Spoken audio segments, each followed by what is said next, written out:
Hey ladies and gents, it's Zemback, and we are doing the review on the BF-109 and BF-109F and G. Everybody's been asking about this, lots of comments about, hey, can you do the BF-109F and the BF-109G? Okay, just for you, I had to scrape up some pilots. The Fs I still had the pilot in, but the one I had to actually put a new pilot in. But what we have here, okay, the BF-109F was the switch from the E model. So the F model ended up being, essentially this is the point where the BF-109 turns into just a outright thoroughbreds. And the big difference between the E and the F model is that these had the Daimler-Benz 601 engine. They also changed the cowling, made it more aerodynamic, and this thing became, like I said, a thoroughbred. I mean, it was the speed, altitude performance, and everything increased dramatically over the E model, and that's the big difference between the E and the F model. Of course, you can see the difference in cowlings, and of course, like I said, much more aerodynamic. There was obviously some other changes too, but the airframes were cleaned up to make them more aerodynamically efficient, along with the change in engine that really made these BF-109Fs and Gs really outstanding when it came to the speed and the altitude performance. So that's the historical part of the changes between the E model and the F model. Problem is that when they changed from the E to the F, they also changed the armament of these planes. Of course, with the BF-109E, you have 115, 220s, and two 7.92s. All right, I mean that's some nice firepower. Two 7.92s, 220s, and a 15. What we get with the F model is we get a 213s and 220 and 120. Yeah, so it's a downgrade in a lot of people's minds for firepower. The G wasn't much better. Luckily, the G actually ends up with a 30 millimeter hub mounted. This was actually the G6 variant. I mean, if you go read up on the BF-109s, you got the A, B, C, D, E, F, G. There's an H, there's a K, and then there's subvariants of these planes. So there's just a wild variety of different armaments, different missions. Yeah, it's ridiculous and crazy when you look at the actual BF-109 history. Now, there was actually some contention among the pilots when they went from the E to the F model. A lot of them were not happy with the armament changes. They felt it was a big downgrade, and then there was some pilots that were pretty happy with it. Surprisingly enough, the BF-109G was the preferred plane of Eric Hartmann, which was the leading ace in World War II. He loved the plane. He said this was one of the best planes he ever flew. Was the G model. In fact, it was the only model of BF-109 that he flew during World War II. Yeah, so that's the history of the BF-109F and the BF-109G. This was the turning point for the engine-wise. Of course, this model of the G model has the DB605, which is the same one we get in the Spitfire 5 DB605, just an upgraded version. Now, like I said, these turn these planes into just absolute thoroughbreds. You're talking altitude performance and speed was ridiculous over the E model. But we're going to look at this, and really, the closest thing, the closest plane in game that's to these 109s is of course the P-51, and I'm going to bring up the P-51D, the Tier 7. We're going to look at the E model, of course, here. So this is what I was talking about, the gun difference in gun armament. Here's the E model. This is the Tier 5. It's got a 15 rating, where the F model gets a 10, and the G model only goes to 16. The G model is 2 tiers above the E, and it doesn't have much more in the way it comes to firepower. But you notice the big difference, of course, is when you get into the altitude performance, 207, 231, 255. The BF-109G just has ridiculous altitude performance over the E model, along with maneuverability, and of course the airspeed is a huge boost. The BF-109G is actually built off the frame of the BF-109F. I mean, that was the big difference. The BF-109G, of course, there was some changes to it, of course, with the introduction of the DB605 engine, which is what really made the difference of it. So even just between the G and F model, you notice airspeed 48 to 55. Yeah. So what we have here is, and we're gonna knock out these two right here, and I was just gonna kind of show you the progression of the changes in the model, how close the P51D and the BF-109G are. Same altitude performance, maneuverability is a little bit better on the BF-109, airspeed, survivability, and gun armor. I mean, these planes are so close to each other stat-wise. The one nice thing about the BF-109G, it does actually have a 30 millimeter, so you can pull off a lot of the zoom and boom that you have a hard time with the P51D. So, in game, and we talked about it when I did the P51, you have to pick your targets to be successful with these aircraft. You're not going to get into a turn and fight with Spitfires, Zeros, and that kind of stuff. You're picking on heavy fighters, you're picking on bombers. You want to stay away from bomber formations because you just don't have the hit points, and they're relatively weak against that many rear guns. But P51s, Focke-Wulfs, Hurricanes, those kind of planes, you can pick on. If you can keep the altitude, and this is the big deal, because these planes are not for, and that's people have. Well, what about the Spitfire? The problem is these planes can perform relatively close to how the Spitfire, at least for combat points, in my opinion. You just have to work a little harder, and you can't make mistakes. These planes are not forgiving like a Spitfire is. I mean, the Spitfire's got the best of just about everything. I mean, it's not the best turn rate plane, but it's pretty damn good. It's not the best altitude plane, but it's pretty damn good. And it forgives you a lot easier than the BF-109s and the P-51s. So they're a harder plane to master. But once you do, I mean, you're really going to start loving the play style of them. Obviously with the boom and zoom. There's a lot of negative comments about it, and it is true because it takes a little while to get used to the, in my opinion, the gimped firepower on these planes. But some people really, really love them, and I'm just going to leave it at that. My opinion is, hey, it is what it is. I like the BF-109 series. These ones, it seems like I said, little me is just a little bit. They should have been upgraded with the Gondola 20s that actually were in not before in 2.0, probably like 1.7, 1.6 or whatever. These planes lost their Gondola mounted 20s, which they had on the wings, and they were somewhat handicapped by it. So typically on these planes, I usually fly with a improved radiator, gyroscopic gun sight, and I threw on the improved covering 3 on it, just in case I do have to deal with some bombers.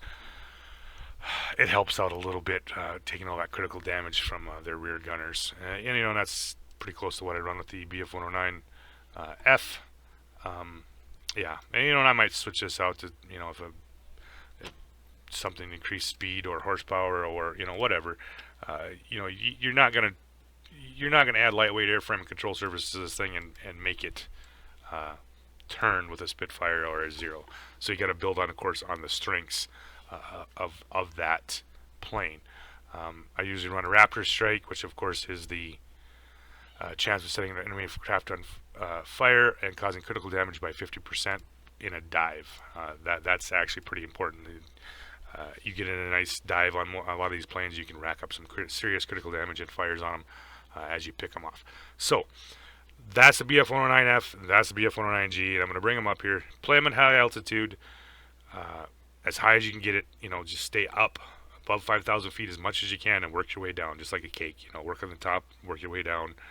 Use that marvelous speed and that altitude performance to your advantage. Don't get into turn fights. Pick your targets well. that kind of stuff, and you should do all right in it. So I'm going to bring up the gameplay for you guys, and we'll see what these planes can do. All right, back with the gameplay, and this is the BF-109F. And you know, and I talked about it in the garage, in the hangar. Sorry, not the garage. I'm not losing my mind. You have to play these to altitude. You have to play to the strengths of the plane. You know, and it's not easy. A lot of times because of the meta, the way the game is, there's a lot of turn fighting and all that kind of stuff. But if you can stay at altitude and pick on the targets that you can take easily, you're going to do all right in the plane. I mean, it's just like just about any other plane. If you don't play to its strength, you're not going to do well in it. So right off the bat, we head over here to the command center. See if I can pick up the boomerangs coming up here. And this is what I like about the boom and zoom part of this airplane. You know, you get them when they're coming up to altitude, and they don't really have a chance. They're falling and whatnot. Pick them planes that are going away from you. Pick them up right off the bat. Get my altitude back up again. I'm back up to about 4,000, 5,000 feet. You want to try to keep this as much in the yellow as possible, in my opinion. I know it seems like a little odd, but you know, we're already almost at 6,000. What are we going up here? Just about 7,000 feet. So like I said, the altitude performance on these BF-109F and Gs are awesome, and you have to use that to your advantage as much as possible.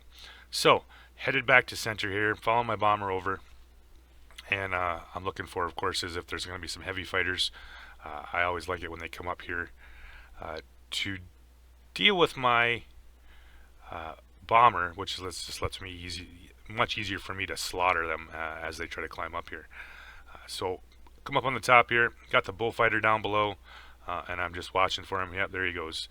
Up he comes. And really, honestly, the 120 on here and the 213s are pretty decent firepower. You know, and I can bitch about them a lot, and which I do, how gimped they are.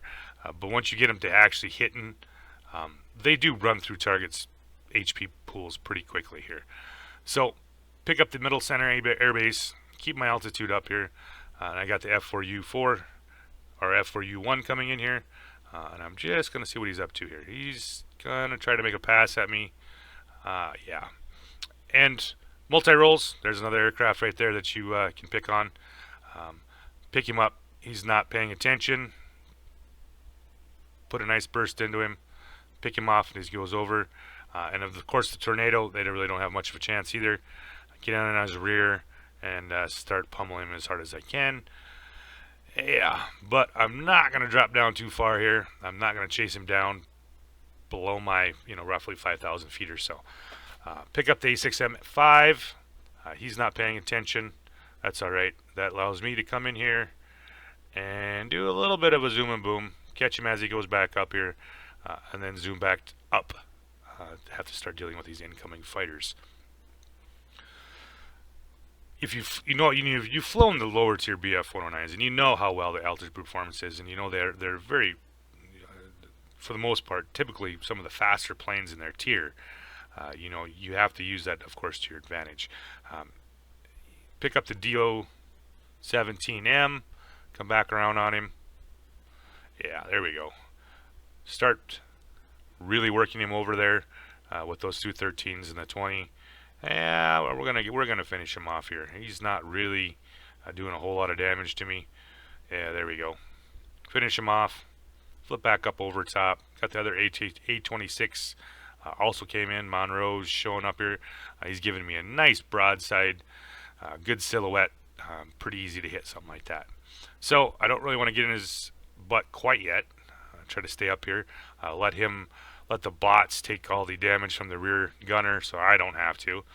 And I'm just going to keep pummeling him as I work through him. The P-38 comes through. He's going a little too fast. Oh, finish him off. Unfortunately, while we're up here, the GAs on the bottom had been working the cap over, and they eventually turned it. So, A6M5, why you're climbing up here, I don't know. You can see my Raptor perk activate once I pitch over so far, and now we're just gonna wait here. I'm gonna wait till the bots respawn. Yeah, there we are. I'm already at altitude waiting for them, and start picking up them heavy fighters. and knocking them down. You know, and like I said, you got to remember what kind of plane you're flying and what kind of targets you're going to choose. And if you can stick to those targets, you know, you're going to be successful in the plane. Um, you know, this altitude performance, speed, and all that kind of stuff. Great heavy fighter hunter because it can catch these heavy fighters at altitude and stick with them. Finish him off. Almost got the objective turned back. Pick out the boomerang coming down here. We only need actually 2 more to finish it. So you're going to see me drop down here. I've already cleared the sky on the top, so now I'm just looking for to try and finish off as much as this I can. Pick up the boomerang. Yeah, not so hot gunnery there, but it's enough to flip the objective back, and we pull back over here. So I got the P-38J coming in here, and them darn rear gunners on the GAs. All right, so got Austin here. We're gonna chase him out of cap. See how far he runs, and he's nice enough, of course, to give me some of the broadsides on his plane. So it's a little easier to hit him, especially when you have to lead with that. And then surprisingly, the 20 and the 213 millimeters kind of have about the same speed or velocity on the shell, so you don't have to lead quite as far as you do with the 30. When you get to the 30, that one is when you have to actually kind of watch a little bit more than the 13 millimeters. All right, so almost got the 38J. And you'll notice in this whole fight how fast this thing moves up and down, at least in the vertical. You know, I was started out down at about 1,500 feet. Now I'm already up to 5,000 feet relatively quickly. You know, and that's, if you've played the BF series, you know this, these are so great at altitude. So we are up to 501. We got 3 objectives, and that random shell from somewhere that, you know, hit my plane, took off 4 or 5 health. I just don't get it. So looking around here, where's my next target? Back up to my 6,000 feet roughly here, and I got a F4U1 coming in here. And we're just going to see what's going to happen here. So put a couple shells into him, flip up and over, and surprising enough, I must have lit him on fire. I don't know how, but I did. All right, so we got the command centers, we got the air bases. They've taken the other command centers, both command centers now, so they have bombers up. We're sitting at about 585 objective points, 200 more to go. So it's looking a little bit tight here. So pull over here. Love the P-38Js. He's going to be too interested, or she is going to be too interested in the bomber, so I'm going to try to pull in on him, her, I guess, P-38J, and see if I can pick him off. That's about the time I noticed the bomber coming in on my tail, and I flipped over, and there's the P-38J. Wiggle, wiggle, wiggle, and he gets me.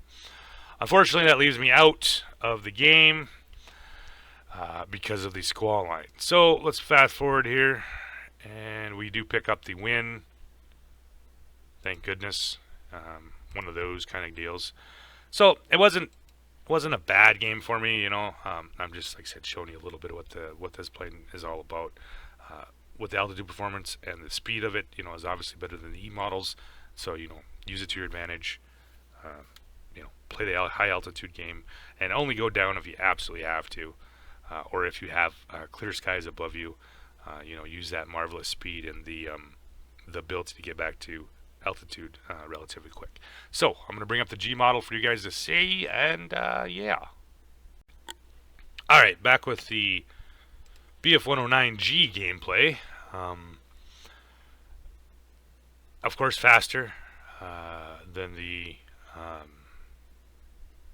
F model, and yeah, and with the better firepower. This actually has a 30 millimeter mounted in the hub compared to the 20.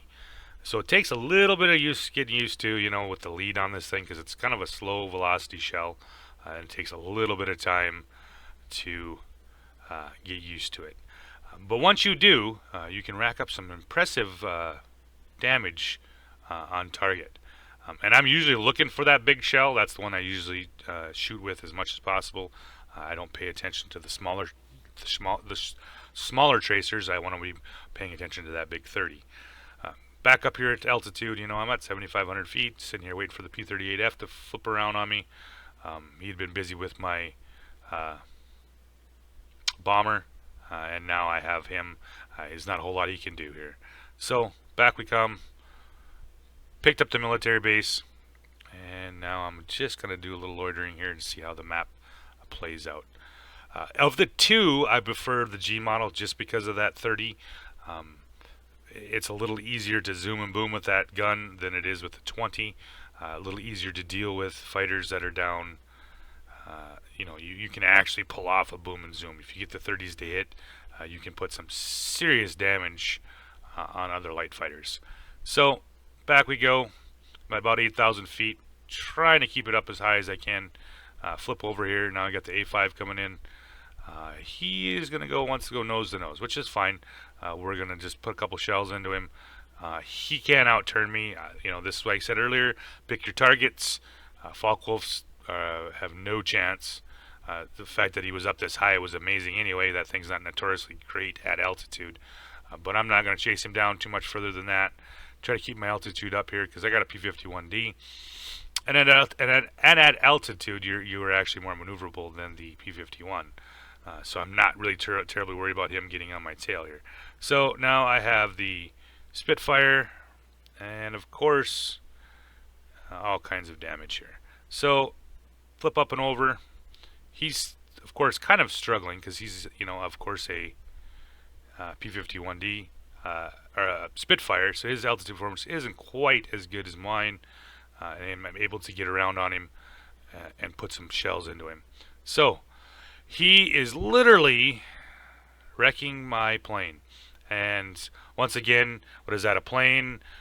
2 engines now. So without that, if I would have had the engine, I would have made it around on him, and that would have been a different fight. But unfortunately, he knocked my engine out, and I was unable to get around because my repair kit was in cooldown. So spawn back in again here. I'm playing against Closed Coffin. How you doing, buddy? You had a really nice game in this game. So back to altitude. We have the rockets, the military bases up, firing rockets left and right, and I'm going to try to get over here to hold this military base, just because of the amount of red that's coming in here. So I got the bomber A-26 up high here. I got a Ki-61 below me, and that's the thing about energy fighters like these, like the Bf-109s and the P-51s. You get to dictate when and where you want to fight, especially if you're at altitude. You always get to dictate where you want to fight at. Once again, if you make the mistake of getting too low, that happens. Shit, I do it all the time. I get so focused on one plane or whatever, and I lose my altitude, and it puts me in a bad situation. So flip back over here. I got the A-26 almost dead. We're going to finish off his annoying ass so I don't have to deal with him later, and we knock him out. That's about the time. I know there's a Spitfire down here below me, and it's in about 7,200 feet. So yeah, let's do the zoom and boom. He's doing a number on my planes down here, so we're just going to pick him up. Yep, there we go. Get that 30 to there. I love it when the 30 hits.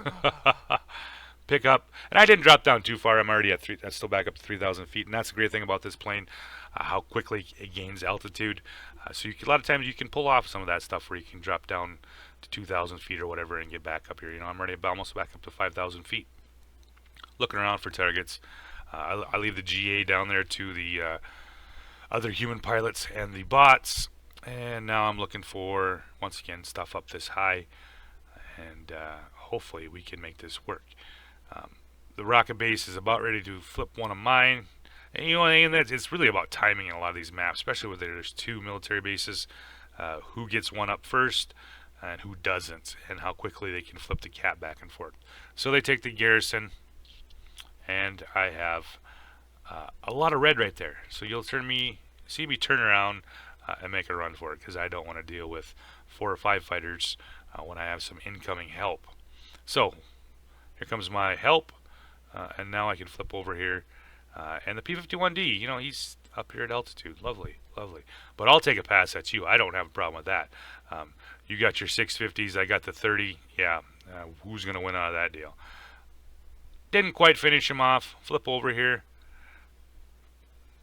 Well, still can't quite get him. So, pick up my altitude again. 10,000 feet with this bad boy. And we're going to go head to head with the Spitfire 1, or Spitfire 9. The 30s, the 30s, the 30s. Back up, keep that altitude up, do the vertical flip, and over we come. My wing is damaged, of course, but at this altitude, it really doesn't matter. So, pick up the P-51D. There we go, buddy. See if we can finish you off before you get down too far. Nope. Don't quite get down there. Yeah, there we go. Come on, give me your broadside, give me your silhouette. There we go. And I close the distance on him and over the top. So, now I'm looking around. I have 12 hit point left. I got to do a little rebuilding here. And that's when I noticed the Spitfire 5 had journeyed up this high. I don't know if he was assuming that he was going to be able to get this high, but he can't. So, that gives me a chance to pummel him. I have my engine this time, buddy, and your altitude performance is shit at this. Your performance at this height is shit. So yeah, just slapping baby seals. All right. And at this point, the game was over. They had taken both military bases, and I'm sitting here going, well, what else am I going to do here? So now I'm just going to try to rack up some combat points before we finish with the game. KI-61, he's looking kind of tasty. There you are, buddy. Here we come. Get that 30 to hit. Yeah, zoom and boom him. Pick back up. Put a little knock into the GA and back around. Here comes the bots. And I don't really feel like actually getting pummeled by them, so I'm going to go after these guys quick and see what we can do. And of course, the flak absolutely wrecks me, knocks my pilot out. What are you going to do? So, back in on the P-38F, follow him around, pick my targets, and don't get him. So, not the best battle, but I was trying to show you some of the key features of the G model, which of course is the big 30 and mounted on the center hub, and of course that beautiful altitude performance and speed. If you can, and then this is what I'm going to tell you, I told you in the other part of it, if you can keep your altitude up, if you can keep your speed up, there's not a whole lot of things you can't bust. I mean, Spitfires, zeros, you catch them not watching, you do the zoom and boom, you come down in there, put a nice strafe into them and get out. Sometimes you get them completely, sometimes you only get them half. That's just the kind of the bread and butter of the energy fighter. You get what you can and you get out, and then you do it again. So, hope you guys enjoyed the video, and maybe this will stop with the questions about these planes. We'll see you guys later.